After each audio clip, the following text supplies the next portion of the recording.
This is The Countdown, discussing tomorrow's news today as our top guests tackle the issues that matter with a sharp take on every story.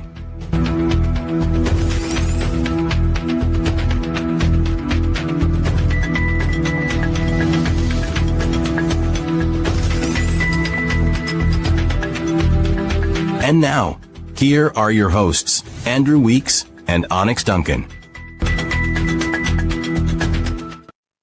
A very good morning to you and welcome to another edition of The Countdown. Today is Sunday, the 23rd of February. Wow, it is what we call Mash Day in Guyana. It's Mash Day. Could you imagine that? It's Mash Day in Guyana. But we have to do what we have to do. We are in an election year and it's a lot to unpack. I have my guest here with me, Mr. GHK Lall, in the green room. And we want to welcome each and every one of you to our show and also welcome you and to tell you Happy Mash Day. Happy February 23rd. Now, viewers, there are a number of things happening in our country right now. We have Transparency International saying something about the government in terms of its transparency and corruption. We have an election coming up.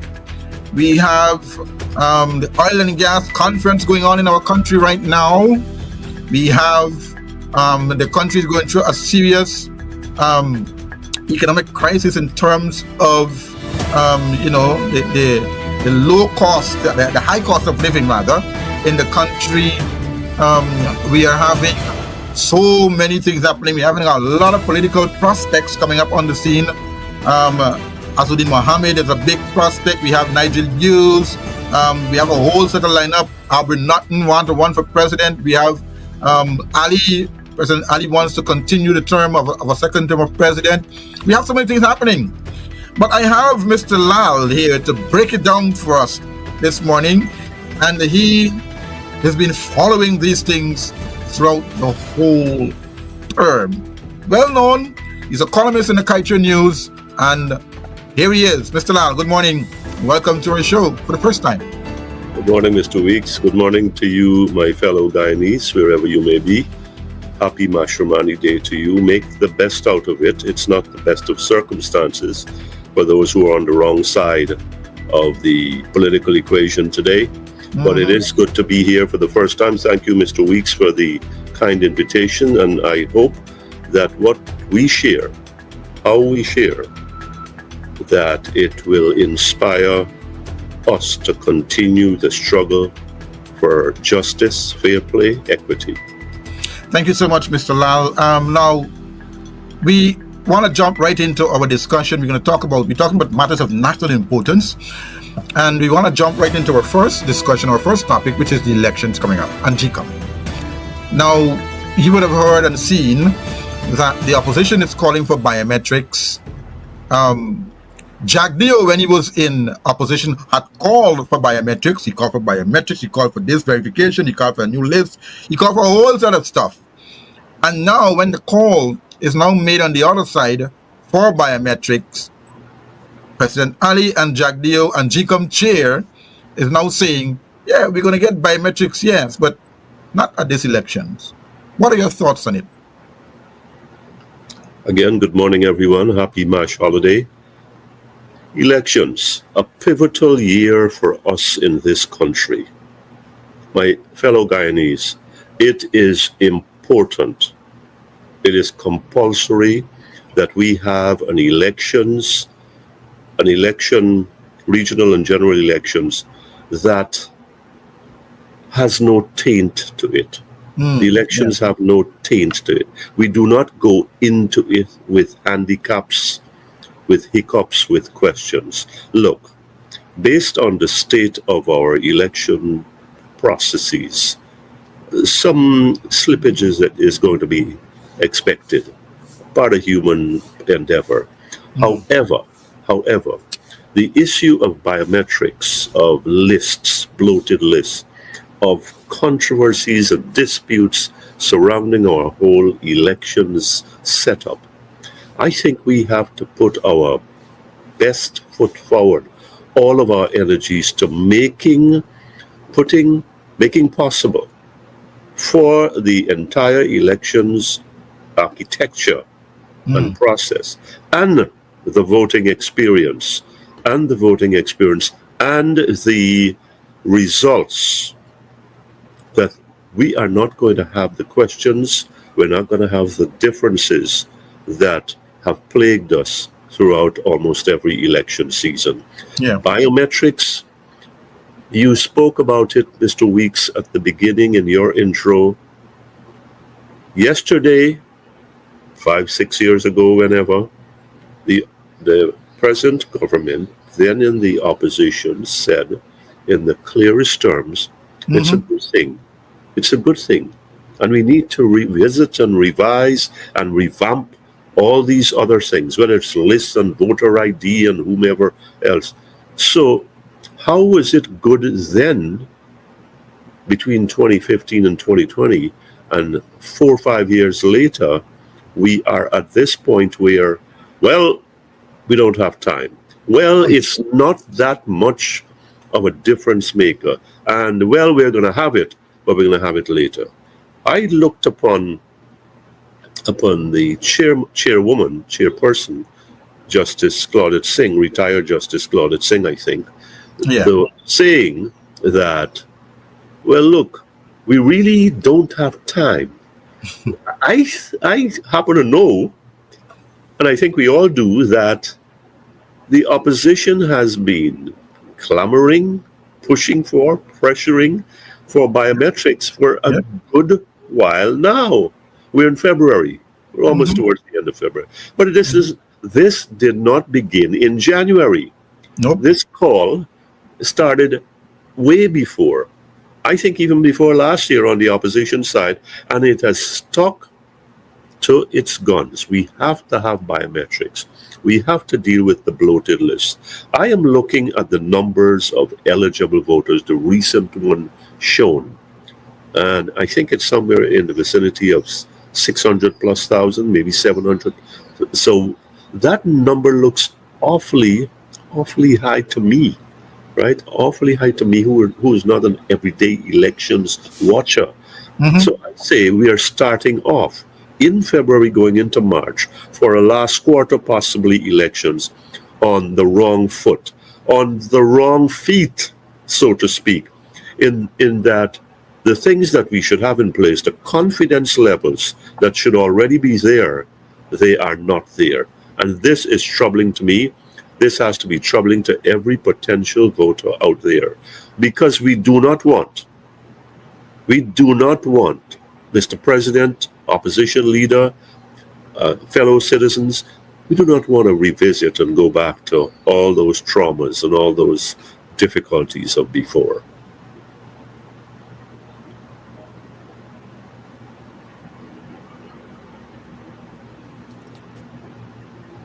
My apologies. Yeah, AFC leader Nigel Hughes and his party went to a visit to GCOM. They had a meeting with GCOM.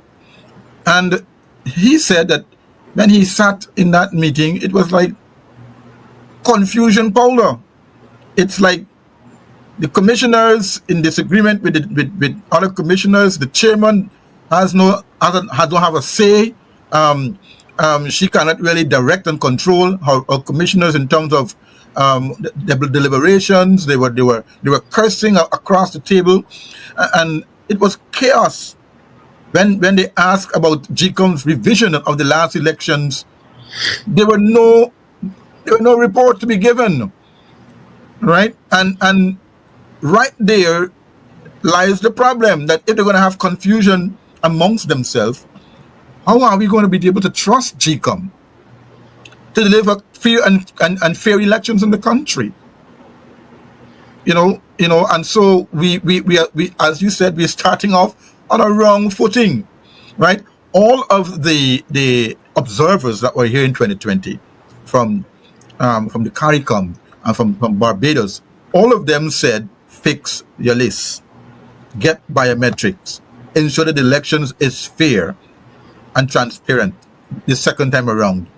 They're not heeding, GCOM is not heeding to none of those advice. The question is now, what is it going to push them to ensure that they follow through on those advices that was given in 2020 from those observers, including CARICOM? What are your thoughts on that? Well, if GCOM has that degree of uncertainty, that degree of division in its secretariat, in the conference room where these issues are deliberated and decided upon, and there is, from what I'm hearing, virtually no progress. There is no inkling that progress can happen under such circumstances. Then I fear, I must put this on the table, I fear about what is going to be reflected in our national elections and regional elections coming up, October, November, whenever that happens to be. If we, again, starting out on the wrong foot syndrome, if we are here currently and there is resistance, there is stubborn resistance to listening to the voices of the representative of the people saying, we need biometrics. We need to come to some understanding here, and we need to have movement on this. We need to do something, many things, on the voters list that is bloated. I believe it's bloated. I have made my own conclusion on that. If this is where we are now, one, we don't want to talk about it. Two, we are objecting to movement on it. Then, again, I use that word, and it's not a word I use lightly, fear. I am apprehensive about where our elections are possibly heading.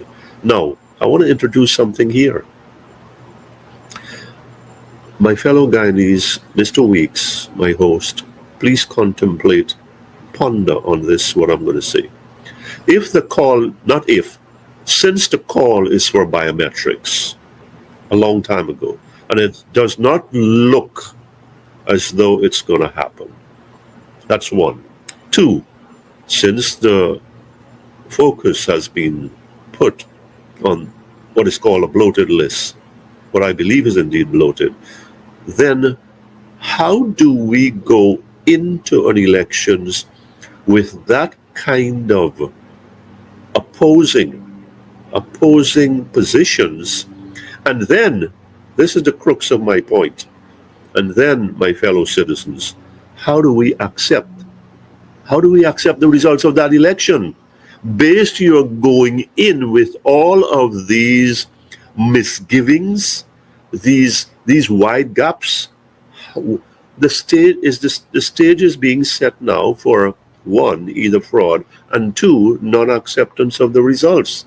I can't see it otherwise. And if you, Mr. Weeks, or anybody else sees it differently, I'd be glad to be enlightened.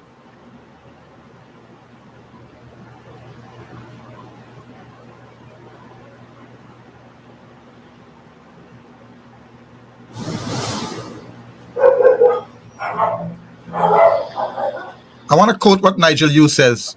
Nigel Yu says in his meeting with GCOM, he described the meeting between members of the AFC and GCOM officials as nothing but disastrous. At a subsequent press conference, he says GCOM in the meeting provided the party with insight on GCOM's preparedness to manage the upcoming election as well as the issues related to the Commission's internal management. And you stated that during the discussion, the chairperson of GCOM, retired Justice Claudette Singh, among other things, admitted that it conducted no review of the 2020 election, and GCOM admitted it had not conducted any review of its operations since 2020. Now, you rightfully said, you know, if we're going to go into the election with all of these problems, how are we sure to know that your vote and my vote are properly counted? You see what I'm talking about? So if you had to advise GCOM right now, Mr. Lall, what would be your advice to them in getting the public's trust on the elections coming up? Okay, the first thing is that the chairman has to take back control of the discussions. No question about that. That's when that happens, the chairman is in control, then the discussions can proceed. The second thing is that there has to be some order, some understanding of what is at stake here. That the lack of biometrics or the resistance to biometrics and immovability on the bloated list is just too much baggage. I repeat, it's just too much baggage to go in to a national election, to national elections with so much at stake. There has been, so my advice to the chair, first of all, please assert your authority, Madam Chair. And secondly, then line up the agenda and stick to it. This is what we are going to focus on. And there are some outcomes that are necessary. If we are going to instill confidence in the Guyanese electorate, then we're going to have to do at the barest minimum, and we shouldn't be talking about the barest minimum, A and B and C. And again, we go back to what is it that prevents, you're never going to eliminate fraud, electoral fraud, but prevents and minimizes elections fraud to the bottom, to the least possible number. I think that's a good vision. I think it's a practical one. Let's put our heads together and to see how we can inspire each other in this room here, 3 and 1. And how do we help ourselves to have a mechanism, an apparatus in place in the body, in the agency that is given the hard responsibility to look out for this sacred franchise, the exercise of the sacred franchise on election day, and to know that every vote counts.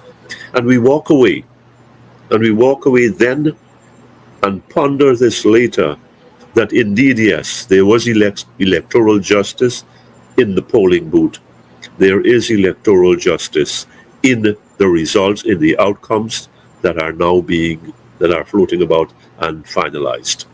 I think if I'm the chair, I would want to be in that position where I can face the Guyanese people and say, this is what we are doing, this is what we're going to do, and this is what we can assure, to the best of our abilities, will come out of what we are putting on the table for later this year. Indeed, because you want to earn the public's trust. And you want to ensure that there's transparency across the board, that each party has an opportunity to say that they trust the system to give them an honest result. Because look, you got Germany elections coming up. They have all the systems in place there to give a transparent result in the elections. You don't want to have doubts in an election year, in a big election like this, in an oil and gas economy, right? Because as you rightfully said, if you don't get the trust, you're going to see a lot of injunction upon injunction upon injunction upon injunction being called on GCOM and on the state. May I intervene now? Yes. May I interrupt you, please? I apologize. Yes. The point must be made to the government, to the opposition, to all the competing political parties, and to our audience here today, to our audience. Mm-hmm. The audience is the most important component here. That if we continue with the prevailing level of distrust prior to our elections, that distrust is going to not seep in, it's going to overwhelm, inundate our elections process as we get nearer and nearer to elections day. The elections day itself and what comes out of it as, well, these are the numbers. This is who did so much, and this is who did so much. And distrust now, distrust going forward, distrust later. We are setting ourselves up for a problem. We are setting ourselves up for a bigger problem. And I'll tell you, my fellow Guyanese, why I think so. Because we are a budding, I'll qualify what my brother, Mr. Weeks, just said. We are a budding oil economy. Certainly we've got the numbers to prove it, and the production the rates that are going up all the time. We are a budding oil economy, and we are also a country of haves and have-nots. The haves are few, and the have-nots are the multitudes. People the have-nots do not want to have more of what they have endured for the last 5 years.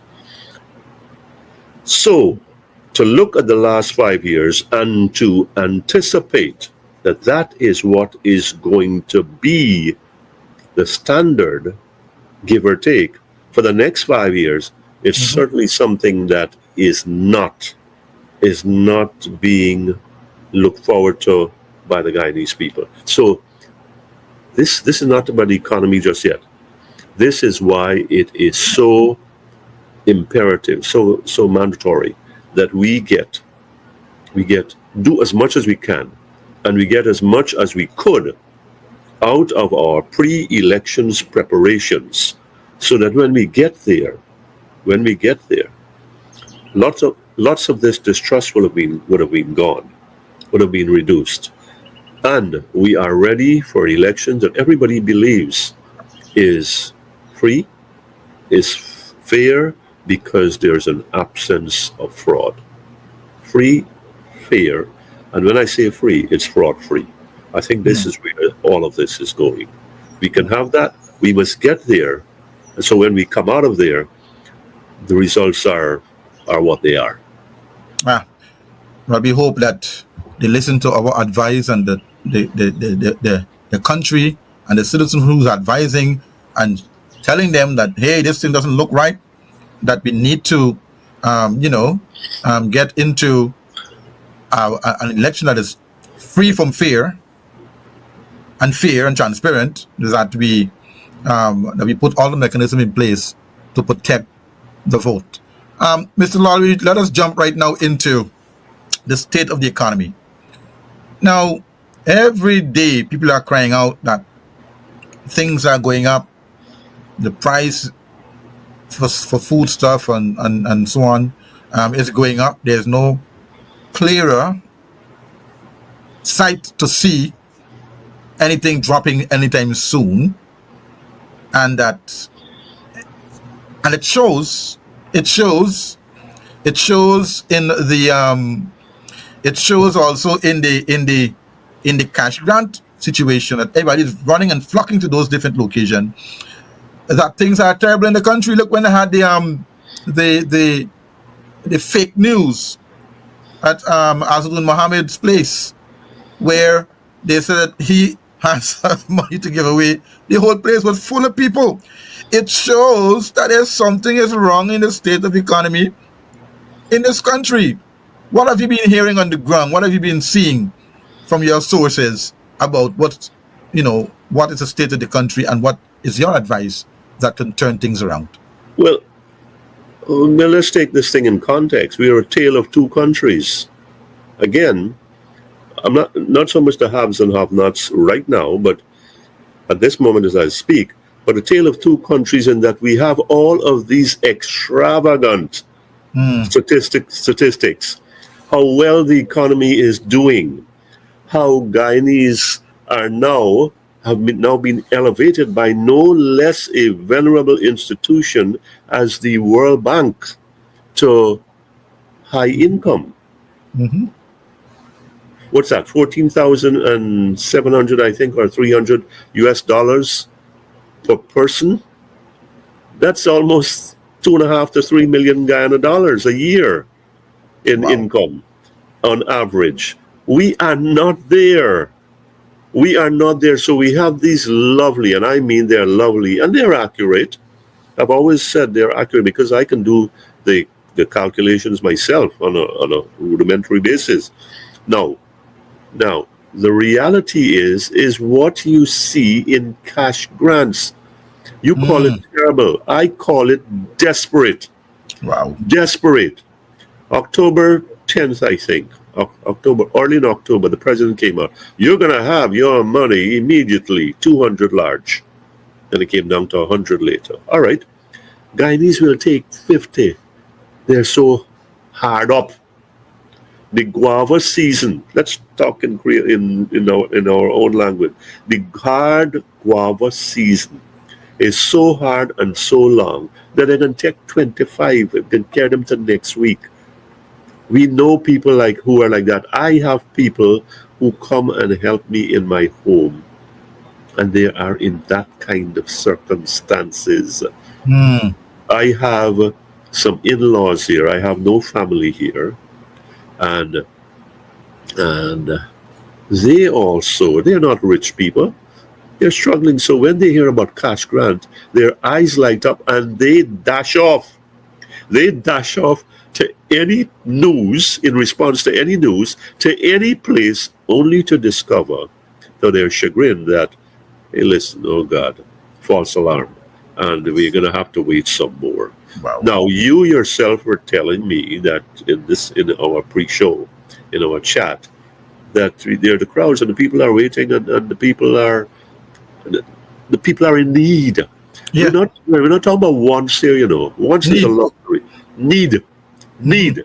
So the economy is humming, no question about it. But who are the ones reaping the benefits, the riches from one of the richest countries in the world as of today, because of 11.6 billion barrels of oil. Now, Mhm.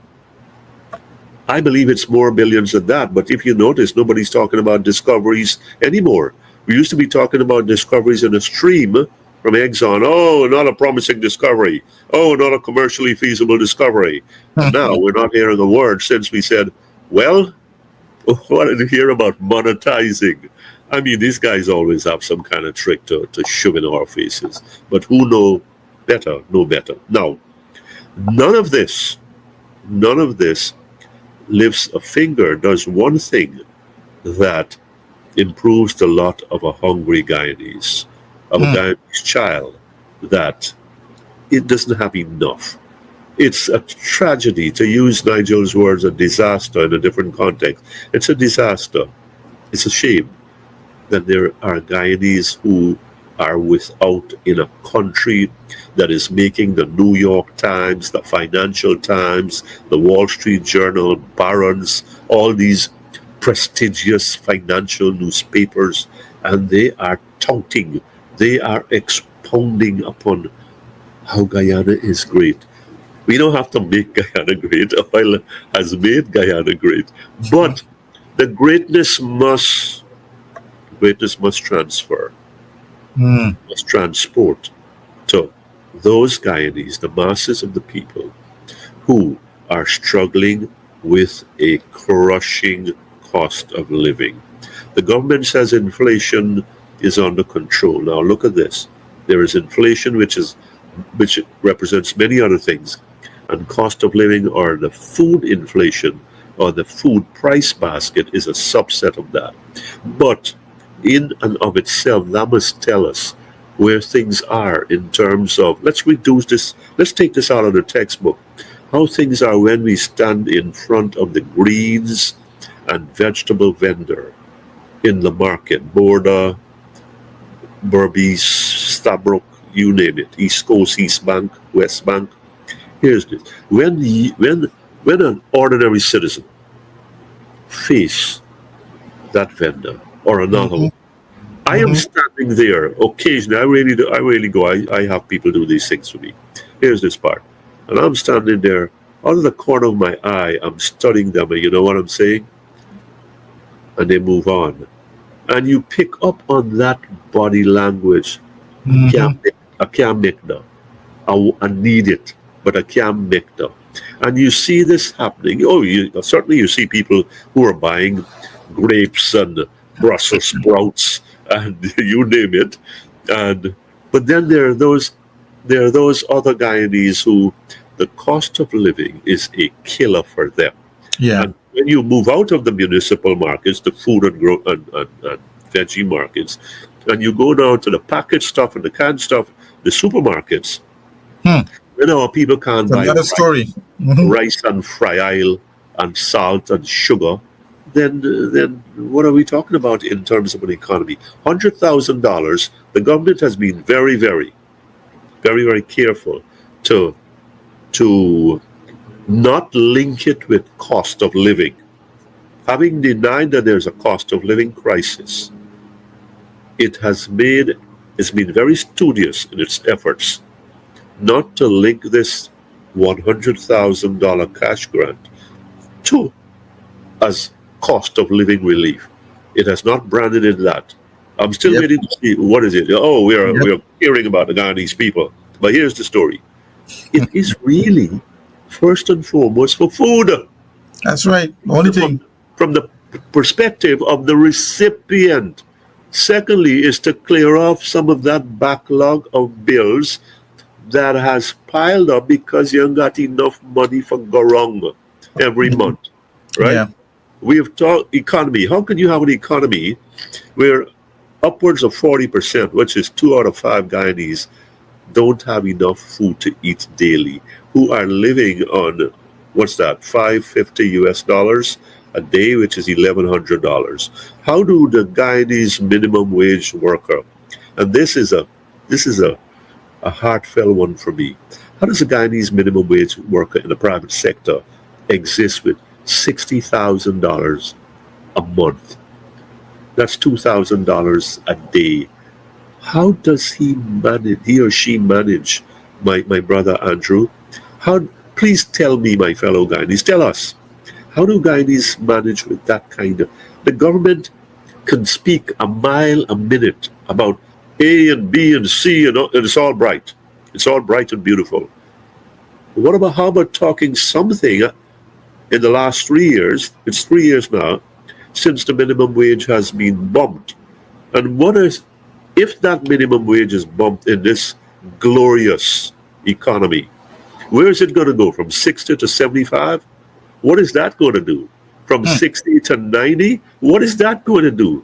A public servant, if I recall well, it's somewhere around minimum is $94,000 a month. Now, even that, and the lower tiers for teachers, those still leave workers, public and private. We're not talking about 60,000, we're talking about 94,000 and above. They still leave them gasping for breath in terms of fulfilling their basic needs, pay their bills, buy food, clothe their children, make sure the roof is over their head, deal with the utilities. So when we can't do that, where is our dignity? Where is our survivability when we can't do those basic things with some level of ease in a country whose economy is spoken of in the most glowing terms? Something is wrong here. My advice to the government has been made more than once. Do a needs assessment. Check on the people. Gather that database of the people, of the Guyanese who qualify using certain criteria, make less than X money. They have so many people in their households. They have these other forms of income. And say, we are going to target them to do A and B and C.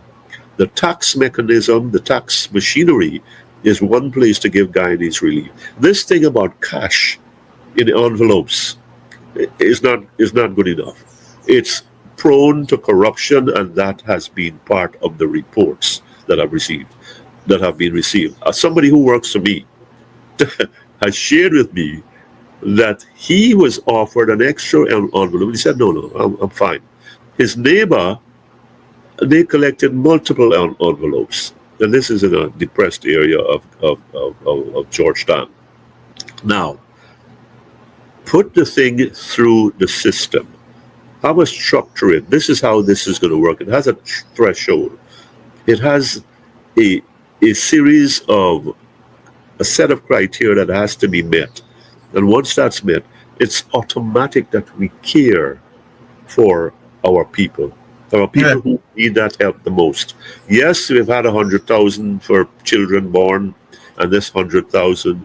And is this 100,000 really about caring for the people, or is it about caring for power?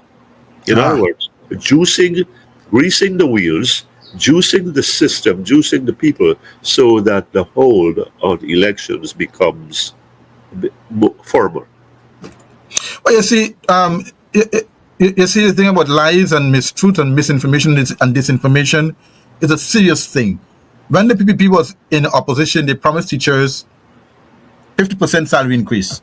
Now, in 2025, the president of the country said that that the public servants will get 8% increase.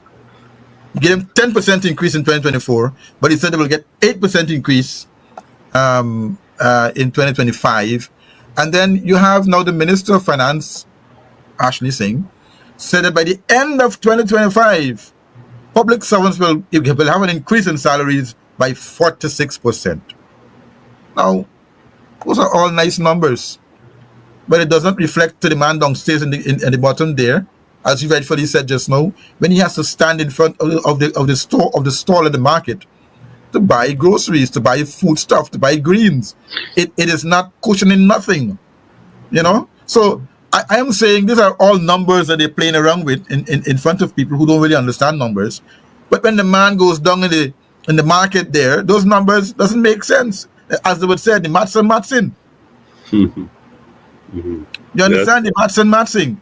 So, it is nice to the eyes and to the ears, but the maths and mathsing when you go downstairs to the man in the ground, the man in the street, when you got to pay your bills, when you got to buy food, when you have to, look after your family. You never talk about healthcare bills. Another story. And that institution is another story as well by the whole self. Because you have big hospital open up right now. I see that they're trying to build back or to go back and reconstruct or construct the specialty hospital right next to movie town there. The structures are up. The structures are up. The prefab structures are up, and you have a whole sort of private hospitals now opening up. You have the Sheriff Hospital over the river. You have one now opening up on the Heroes Highway. You have the mall, the Sheriff Mall, this mall, that mall. Everybody building things. But who will be able to pay for it? Me and you? Oh no. The small man have to go to the public hospital and the clinics. And sometimes you go to the clinics and there's no medication there, as the doctor said at Mary. There's no pain tablet, there's no painkillers, there's no this. You see, so it is nice to the ears and the eyes, but the reaction, the reality on the ground tells a different story. So, if you had to advise the man in the street or the middle income men and women in the country to cope with what is happening, how would you advise them to save what they have or to use what they have to get by in the country that seems not to be moving? Mr. Weeks is a national holiday. It's a national holiday that is we own. What kind of nasty job you gave me on a day like today? Advise the Guyanese people, the poor man in the street, how he must cope. How he can cope when he can't buy bread. He can't buy basic. Save is a word that Guyanese at the lower levels of the economic ladder know about no more, my brother. The president knows this. The vice president knows this. The vice president took it upon himself, the honorable vice president, mind you, took it upon himself in one of his press engagements to say, we got so much billions of dollars in the banking system, and this is a good thing for Guyanese. Oh, buddy, the 95%, 90% easily of those, I think it was between $6 and $8 billion. That is from the businesses. That is from the people who making money.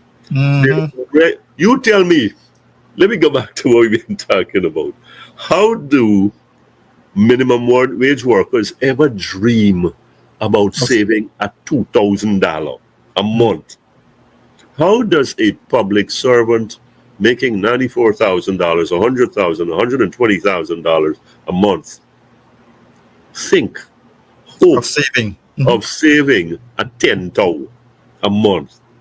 As you go up the ladder, it becomes a little easy. But we're talking a bulk of people, a bulk of workers here, private and public sector, who are grappling, who are grasping at at a slippery rope called cost of living.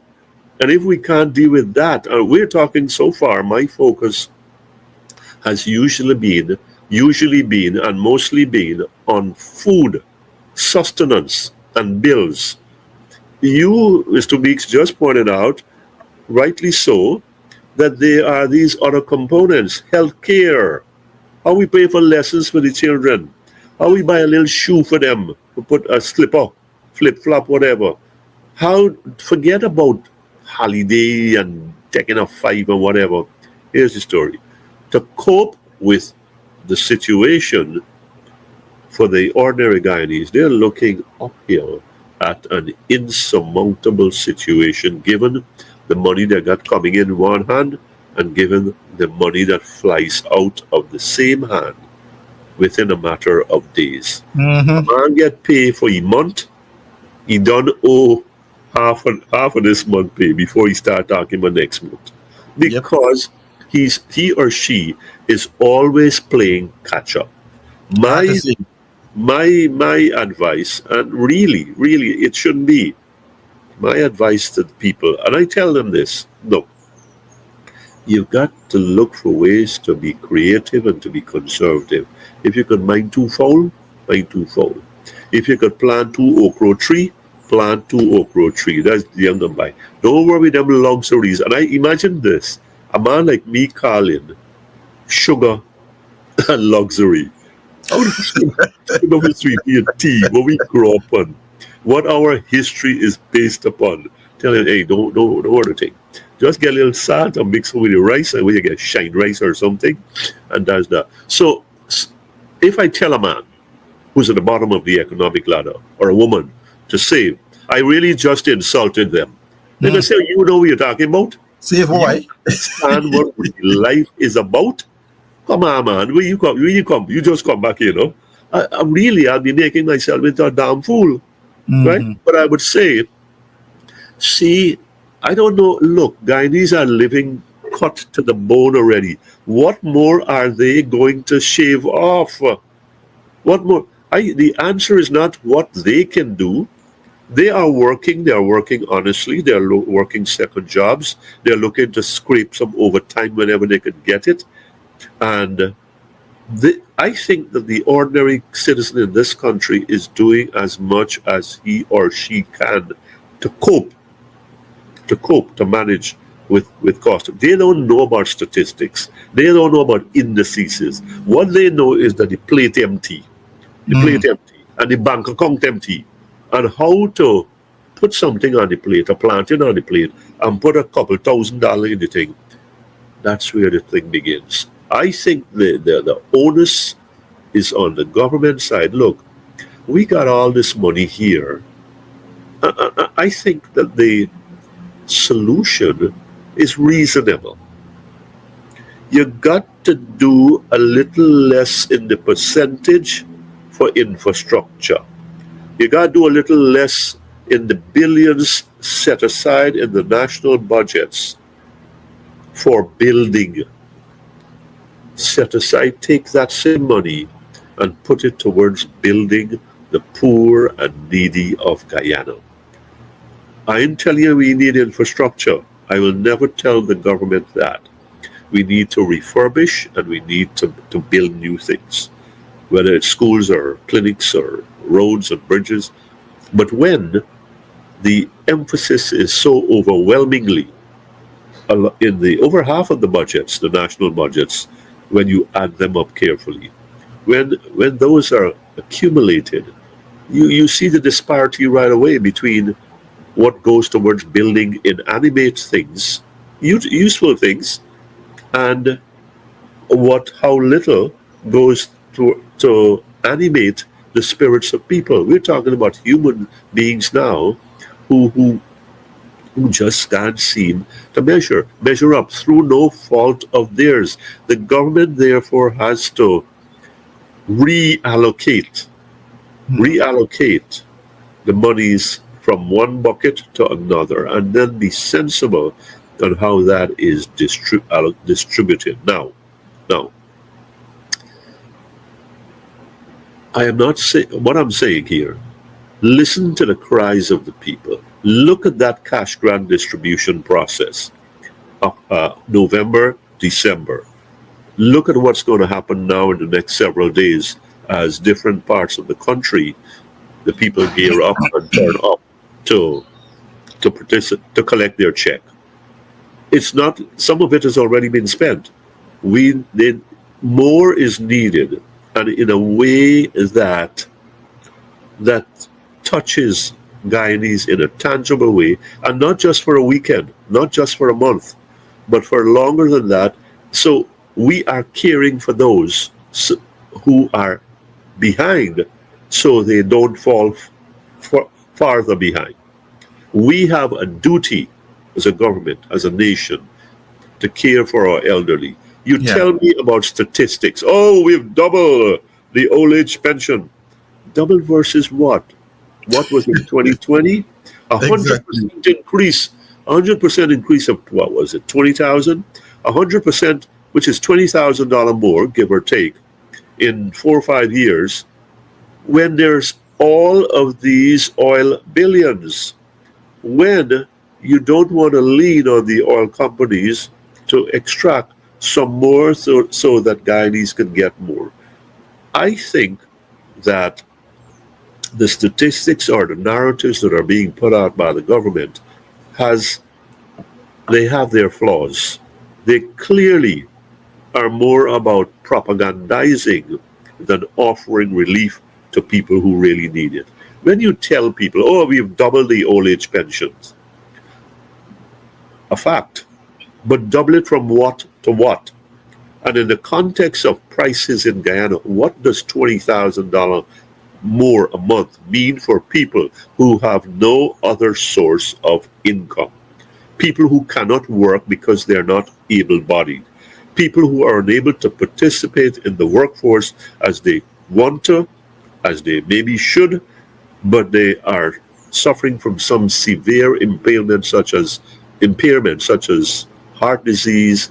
They're a stroke recovery victim. They are a cancer survivor.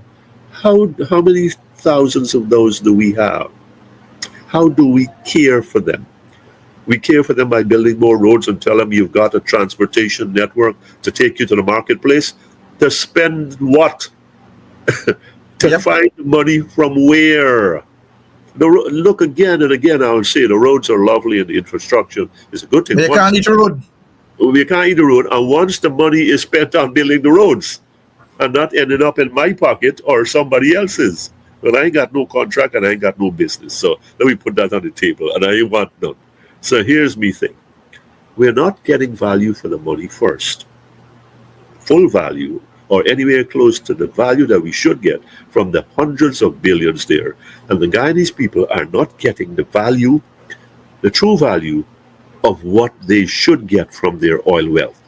With what is coming in, although it could be much more by my consideration, with what is coming in, the distribution between the various areas of the budget of national government has to be less skewed, closer, something that lifts us, especially those who need that helping hand.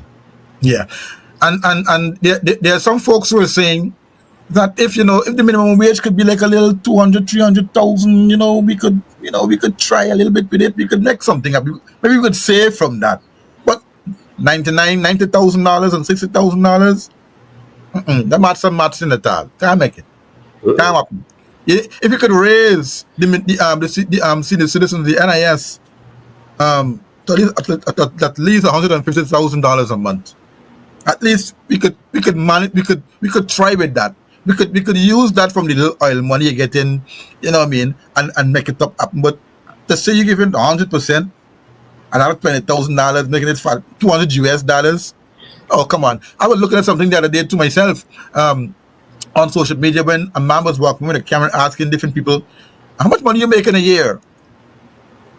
One girl said, I made $60,000 a year. Another one said, I make $80,000 a year. Another one said, I make, $40,000 a year. Yeah, I make $60,000. I was like, okay. And when you calculate that in Guyana money, it's a lot of money. You understand? And when now you calculate the money that you get it into American money, you barely make a little $10,000 a year. Mm-hmm. Yeah, so you see, Matson, it's making sense. Now, we got like about 10 minutes more to go, and I have two other questions to ask. You can give me those in 5 minutes if you want to. First of all, there were some statements made by Dr. David Hines about Africans going back to Africa and Indians going back to India. And then the like Bam Bam question statement that was made has gotten the press and the media in the country in a little bit of a spiral, out of control. People are, you have the ERC coming out and making a statement they're going to investigate. What are your thoughts on that statement? Do you think that Dr. Hines should have used another word other than that, or is he right to make that kind of statement? I, as a non-African, would use a different word, a different phrase. Dr. Hines, as a very profound member of the African community, knows about the pain that is caused when his brothers and sisters go against what is in the best interests of their people. The history of slavery. Somebody wrote in Village Voice, and they used the same words that Dr. Hines used. Those who were in the house. And they said, oh, yes, they were able to communicate to their slave brethren who are laboring in the fields as to what is coming down. Now, that's a positive. On the other hand, when the slaves were thinking of stirring up, of liberating themselves, that also went back in some instances back to the big house. And I think it's in that context that one of the contexts in which Dr. Hines was saying that there is this dark side to those who align themselves with oppressors. And when he when he extended it to African Guyanese willingly contributing to what looks like it's going to be a vote buying exercise as being the intermediaries there, I can feel the pain in the man that the democratic process is now subverted and weaponized. And yes, and by the efforts of his own people. Look, I think he may have said it himself. It's a democratic right, and I think it's a constitutional right for us to freely associate with whatever political group we want, PPP, PNC, AFC, or none at all. So, having said that, we must recognize the right to people to move to wherever they want to go. But, generally speaking, is it a quid pro quo? I have an article that I've written on a quid pro quo where there's a sort of an out-of-court settlement in that you being whomever, you come and say, well, look, I'm going to join with you. And I look at you and say, yeah, you good for the cosmetics, right, of the matter. And so what was hanging over my head suddenly and mysteriously disappears. Mm-hmm. I got a serious problem there. And I got worse than the words that David Hines used to describe those kind of situations. Now, somebody else wrote the language of liberation. that David Hines used. It is, I look also, and I saw today where the president himself had termed him during a visit to Buxton, and I had to refer to that in the media several years ago, more than once, where he was most unpresidential in how he addressed Dr. Hines, a Buxtonian by birth. And he called him, what I'm reading today or yesterday, a joker.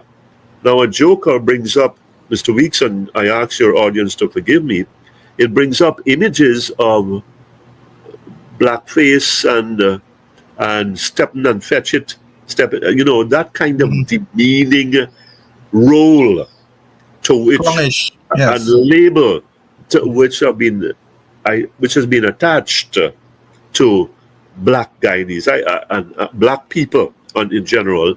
And now he is really, really upset that this now could have been, I think he should be, that is attached to him. Where was the standard then? How come we have new standards now? David Hines spoke his mind. I know I would have used different words. And I have said where I stand with him in terms of what he used. And this has been carried in different newspapers in this country. And that's where I am. And I understand. I don't necessarily agree with how he said it, but I understand why he said it and what's the bigger significance of saying what he said. Yeah, I agree with you because I understood exactly where he was coming from when he made those kind of statements. He could have used another word, but we understand where he was coming from. And I remember, when this guy Skinner, MP Skinner from the UK Parliament, was addressing Prime Minister then Cameron, and he said, "This man is nothing but looking after his own pocket, and I will still call him the name that he called him." You understand? Dodgy Dave. And the Speaker of the House at the time said, order. Mr. Skinner, you could have, I would not, force the Prime Minister to accept that statement, but you could have changed the word and use another word, And he said, you go back and say the same thing, and the Speaker kick him out of Parliament for the day. So in other words, change the word, make another, use it in another way. But Mr. Weeks, when we keep changing words, sometimes we should, but when we keep changing words, then we keep shifting where we really stand and what we stand for. Sometimes I've always railed against political correctness. Words that are defamatory and degrading, I'm not a part of that. But here's this. Words that reach into history, words that has substance from history and present reality, I think they have their utilities. We just banned corruption, not just corruption from Parliament, when we are riddled with corruption in this society. Yeah. So are we going to continue sweeping words under the carpet? That's my concern. No way. All right, final question for you, sir.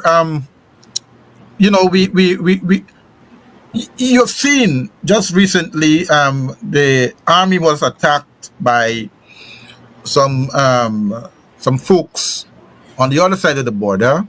They were patrolling in Guyana's waters, and they were attacked by the Sindicato, allegedly by the Sindicato people, and a couple of them got wounded.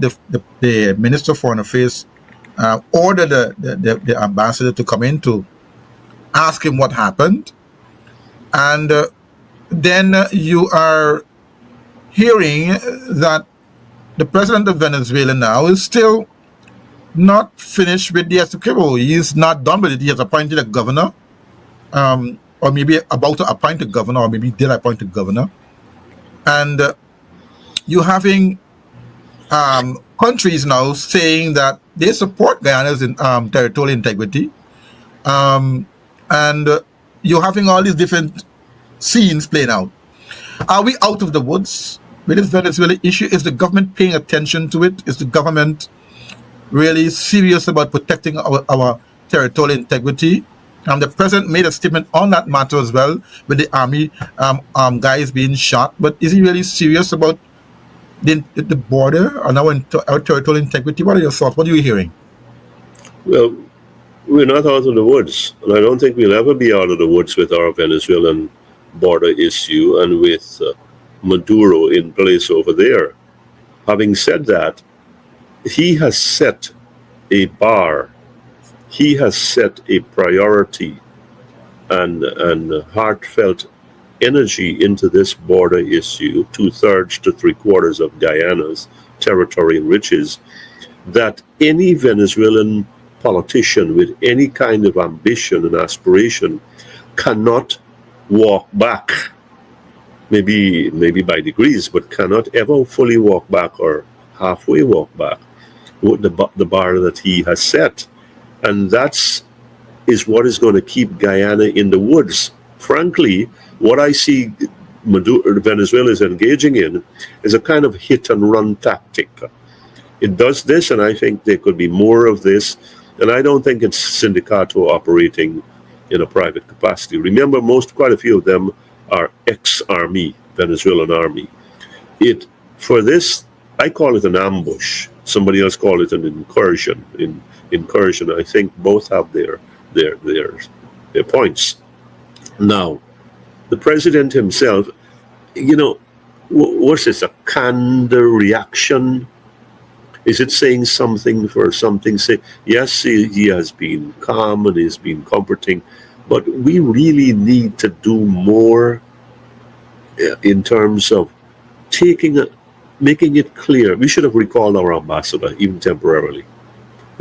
You call in the Venezuelan ambassador, that's good. I think we should recall Ambassador Van West Charles to signal our deep displeasure at the deplorable state that came about in the Cuyuni River. I think it was Monday afternoon, and injured six, two critically of our brothers on duty and in full uniform. They are not spies or anything operating undercover. And it was around 4 o'clock, I understand, 3:45 p.m. So the light is good, so there can't be any mistake. So the deliberate thing there. We have really got to make Venezuela take us seriously. And one of the points I've been making is that unless we have national unity in this country, we keep fighting one another, we keep cursing one another, we keep putting down one another, with the government being the lead actor and its agents being the lead actors in this defamation and slandering and putting down of Guyanese because of political differences. We are opening the door. We are virtually inviting Venezuela to take advantage of our differences and to lay us low. Well, let us see how that's going to play out, Mr. Lall, because we're watching it, we are looking at it, we are seeing, we're having international support, but then again, we have to do our best to ensure that we, as you rightfully said, send our message of disgust to the Venezuelan leader. He himself got problems over his side in this country, and we don't need that in our country. Your final thoughts before we go, Mr. Lall. What would be your closing comments in terms of all that we have discussed thus far? Elections, we have to put our best foot forward, genuinely try to address the issues that have been raised, the problems that exist, for us to have a credible elections. The economy, yes, it's running on steroids. We need to do more and do better in terms of what we give to Guyanese who are in need and who are falling back. In terms of Dr. Hines, I think he spoke his heart. I wouldn't have used the words that he did, but we must have an identical standard when we deal with Dr. Hines or Lall or Weeks or the PPP in terms of its own people, from the president to the vice president to whomever is in its corner. We must have the same standards for all of us, the same standards of communication. And the last thing I want to say in terms of Venezuela is that we better get sense quick. We continue with this squabbling and dragging down each other. We are making ourselves puppets before the Venezuelan people and before the world. I think we can do better, and we must do better. And to you, my fellow Guyanese, make the best out of Mashramani 2025. To you, Mr. Weeks, I thank you for the privilege. That's GHK Lall there for you. Thank you very much, sir, for being a part of the program this morning. And we're going to see you back here very soon, because this is just part one of our discussion with GHK Lall. Thank you, and have a great rest of your day too, sir. Thank you very much. Thank you. And that's our show for this morning, this Mashramani morning. And we hope to see you back here again for another edition of the Countdown. My co-host, Onyx Duncan, has taken the day off. It's Mashramani. And so he and I will be back at our next show right here on the Countdown. Goodbye, and see you back here again for our next program.